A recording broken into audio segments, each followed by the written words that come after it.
एक ऐसी कुर्सी जो हमेशा हिलती रहती है, एक ऐसी खिड़की जहां से बाहर देखने पे आपको किसी के जाने की याद आती है, एक ऐसा कमरा जो हमेशा किसी के होने का एहसास दिलाता है। क्या आपने भी किसी को ऐसे मिस किया है कि लगता है जैसे 24 घंटे वो आपके साथ ही हो? बात कर रहे हैं खामोशी की बाय असीत सेन और लीड में है वहीदा रहमान और राजेश खन्ना। ये फिल्म बेस्ड है एक बंगाली शॉर्ट स्टोरी नर्स मित्रा पे, जो कि लिखा है आशुतोष मुखर्जी ने, और इस पे एक तेलुगु फिल्म भी बन चुकी है।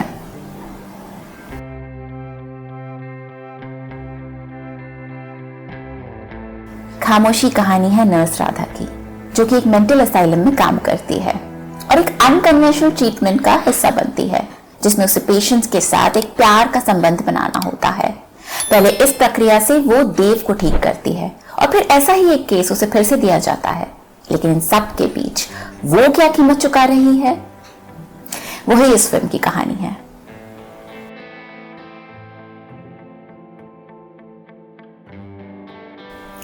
ये फिल्म 60s में बनाई गई है, जब देश एक नई आइडेंटिटी को खोज रहा था। डॉक्टर्स और इंजीनियर्स हमारे देश के नए हीरो कहला रहे थे, लेकिन फिल्म ये पूछती है कि क्या सच में हम इन्हें हीरो बनाते बनाते कुछ और सैक्रिफाइस तो नहीं कर रहे हैं। ये हॉस्पिटल एक मेटाफर है कि मॉडर्न इंडिया के लिए जो बाहर हाई राइज बिल्डिंग्स दिख रहा है, अंदर एक इमोशनल ब्रेकडाउन भी तो हो रहा है। डेवलपमेंट की शाइन के पीछे का ग्रीफ इस फिल्म का असली सब्जेक्ट है।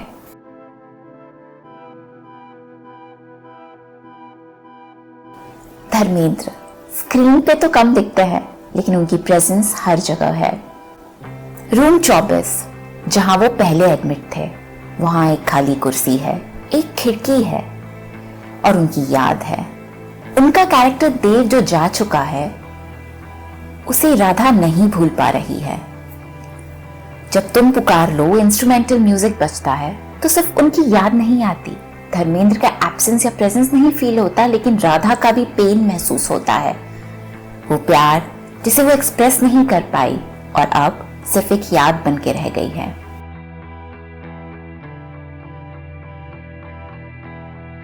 वहीदा रहमान ने राधा का रोल सिर्फ प्ले नहीं किया है, उसे जिया भी है। उनकी आंखें एक ही पल में हजारों चीजें बयां कर देती हैं।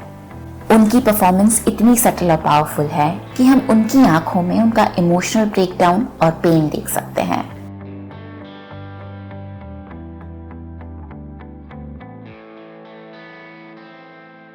ये फिल्म एक शार्प क्रिटिक है कि किस तरह से एक औरत को एक सेल्फलेस केयर गिवर बना दिया जाता है। राधा को माँ और प्रेमिका दोनों बना दिया जाता है, लेकिन राधा की खुद की डिजायर्स वो क्या है? जब कर्नल राधा को कहते हैं कि एक और पेशेंट के साथ तुम्हें एक रिश्ता बनाना होगा, तो वो मना कर देती है। ये एक छोटी सी रिबेलियन है एक पूरी पेट्रियार्कल सिस्टम के खिलाफ, जिसमें विमेन सिर्फ किसी और के ट्रीटमेंट के लिए खुद को खोना नहीं चाहती, फिर से वो तकलीफ से नहीं गुजरना चाहती।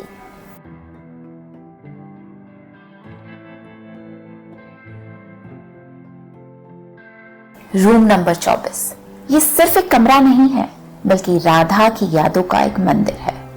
जब देव चला जाता है तो कुर्सी हिलती रहती है, खिड़की खुली रह जाती है। राधा उस स्पेस को छोड़कर नहीं जा पाती है। ये रूम सिंबल बन जाता है हर व्यक्ति की मनोस्थिति का, जो अपने अधूरे प्यार की रियलिटी को अपना नहीं पा रहा। फिल्म में कालिदास के मेघदूत को भी सिंबॉलिकली यूज किया गया है। मेघदूत एक मैसेज ले जाने वाला बादल है, तो वो राधा की लॉन्गिंग का सिंबल बन जाता है। वो चाहती है कि देव उसके लिए एक प्यार भरा मैसेज भेजे, लेकिन देव वो तो कब का जा चुका है। वो शाम कुछ अजीब थी, ये शाम भी अजीब है। ये गाना पिक्चराइज हुआ है एक खुले आसमान के नीचे, एक खुले स्पेस में, जो कि सिंबलाइज करता है कि मनुष्य कितना छोटा है प्रकृति के सामने और किस तरह से हम कुछ भी कर लें, कई चीजों में हमारा कोई बस नहीं चलता।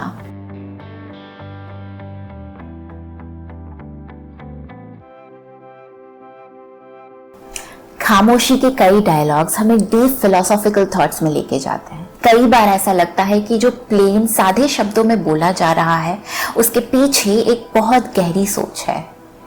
जैसे कि प्यार क्या होता है वीना? क्या किसी को भी प्यार करने से प्यार हो जाता है?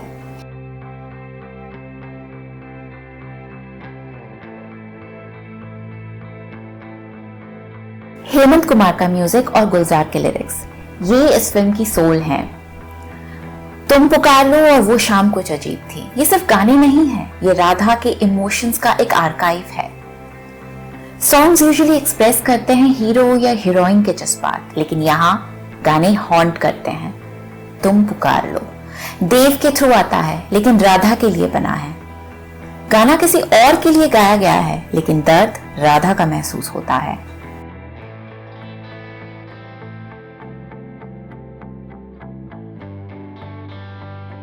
इस फिल्म में एक्सट्रीम क्लोजअप्स और लाइट और शैडो का बहुत अच्छी तरीके से यूज हुआ है, ताकि हम जो कैरेक्टर्स हैं उनके साथ एम्पैथाइज कर सकें, उनके इमोशंस की लहर को एक के बाद एक महसूस कर सकें। राजेश खन्ना को अरुण के रोल के लिए वहीदा रहमान ने रेकमेंड किया था। इस फिल्म को हेमंत कुमार ने प्रोड्यूस भी किया है।